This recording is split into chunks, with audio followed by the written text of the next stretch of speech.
Hey guys, today we're going to go over using the estimated 2024 electoral votes used by 270 to win. We're going to use that for estimating a scenario between Mike Pence and Kamala Harris. Looking to my sidebar, I just got spammed with my notifications for YouTube. Great. So yeah, let's just get through. For some reason, 270 to win starts off with the 2016 map. Don't mind it. It's just there as a basis from 2016. So these are the estimated 2024 electoral vote map because of the growth in states like Florida, North Carolina, Texas, Arizona, and the loss in some states of states like New York, which had 29, Minnesota, Illinois. California doesn't seem to change, even though I think they might pick up just one. West Virginia dropped one. Rhode Island now has 3 instead of 4. So this is pretty much the map. So let's just straight into it. Kamala Harris, female African American woman. She will definitely be a front runner in the Democratic nomination. She has all the requirements to win. She doesn't have to be as experienced as Hillary Clinton. She just has to be as experienced as Barack Obama. And she already has that. And if she wins re-election, then she definitely will. So really, she's actually one of the perfect candidates for the Democratic Party. If you think about it, if you take Vice President Mike Pence, he'll be older now. Very old, actually. And that will hurt against him. Kamala Harris is young. She's a strong, independent black woman. That will definitely help her. Just think about that. Think about a minority woman taking the women vote away from the men, or away from the Republicans, along with the minority vote. That would completely shatter any Republican's chance at winning. But it all depends on how the Republicans play their offensive game, because Hillary Clinton took away from the men vote. She was supposed to appeal to the minorities, but she didn't. That's why she lost, along with the white working class. But if Kamala Harris is able to turn over the white working class, along with take the same margins Hillary Clinton did with women, and use her heritage to corral African American and Latino voters, that will definitely help her in the election.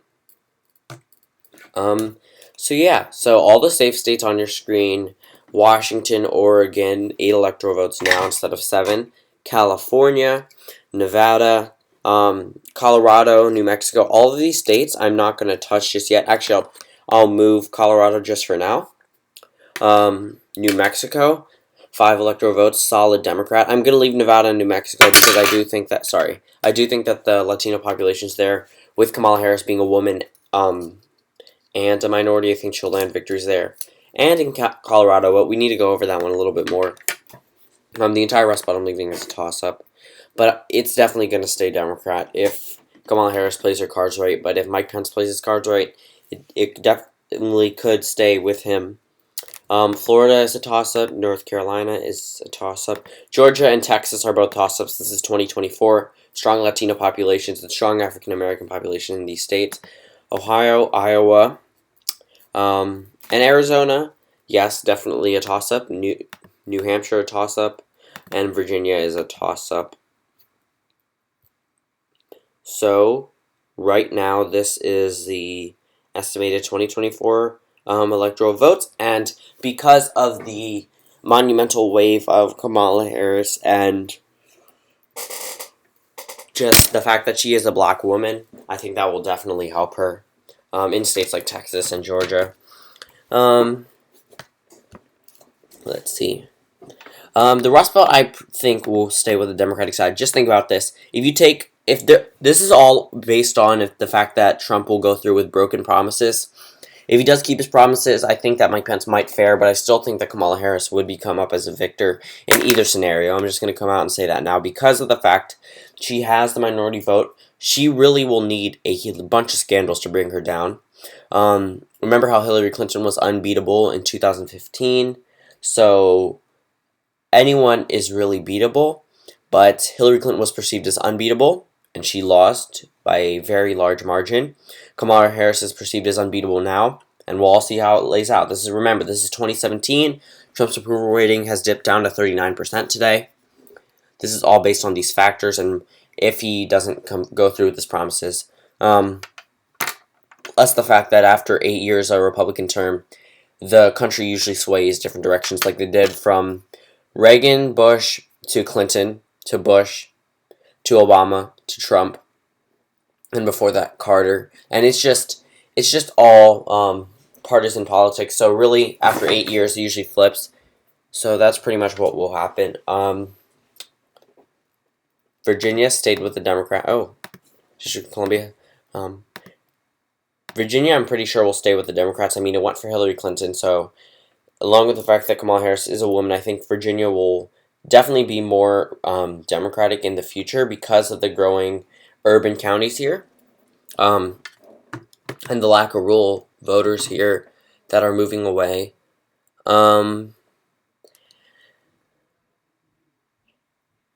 Ohio and Iowa, I'm still debating about. New Hampshire, I'm going to say goes to the Democratic side, just because of the fact that if you look at these numbers, if these are states that Hillary Clinton won, Kamala Harris will do far better than Hillary Clinton did in these states, especially after 8 years of a Trump presidency.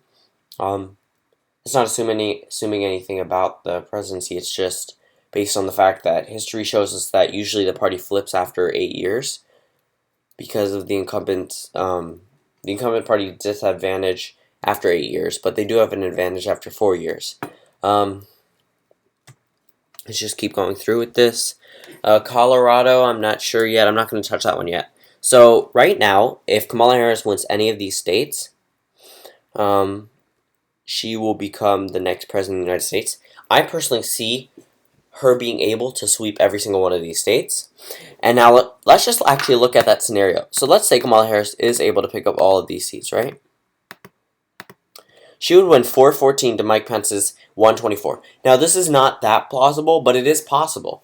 The growing minority populations here are turning more Democratic. I don't want to hear anything about how Generation Z is more conservative. That's based off one poll, and countless other polls show it being more liberal than the generation before. So if you actually think about it, the country is turning way more liberal. There is no way the Northeast is turning more Republican. The only states are like Delaware and Connecticut, which are usually Democratic states that just didn't like Hillary Clinton.